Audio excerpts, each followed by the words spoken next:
Whether you're buying or selling a home, you'll need to go through the home inspection process. On the surface, home inspections seem pretty straightforward, and they usually are, but they aren't always as smooth as expected. Here's a brief walkthrough of the process. When you're buying or selling a home, there's usually a home inspection contingency written into the contract that allows buyers to cancel the sale or negotiate repairs based on the results of that inspection.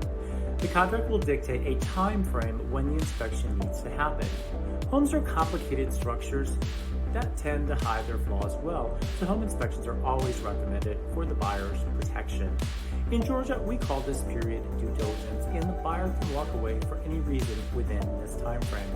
Otherwise, they'll negotiate through their agent with the seller's agent to address specific items in the report. They typically ask the seller to either fix the item before closing or compensate them financially to fix it themselves after closing. The financial compensation tends to be much easier since there's limited time to get this work done, and most sellers don't want the added stress of these projects. However, it also means someone, typically the buyer, has to get estimates to justify the money they're asking for. This all has to be agreed to and signed off on through an amendment to the contract by the end of the due diligence period. When choosing a home inspector as a buyer, it's important to choose one that is bonded and insured, as well as a company that does only inspections and not repairs, so you're not lured into questionable repairs. You'll also want to speak to the inspection company and see what's included in their report and get recommendations for additional inspections if the primary inspection doesn't cover everything.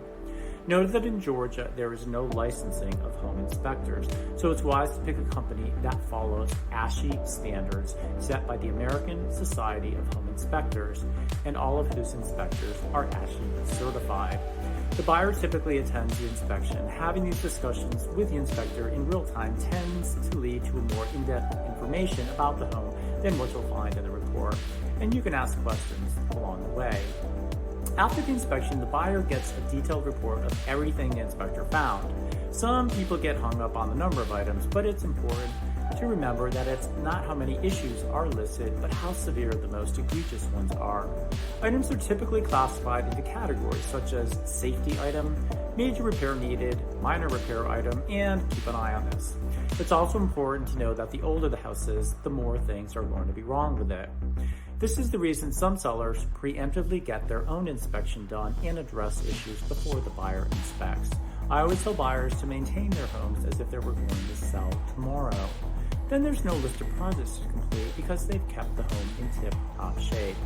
If your home inspection report contains significant items, as a buyer, you should be able to ask the seller to make the repairs, negotiate a discount on the price, or give you that money towards your closing costs.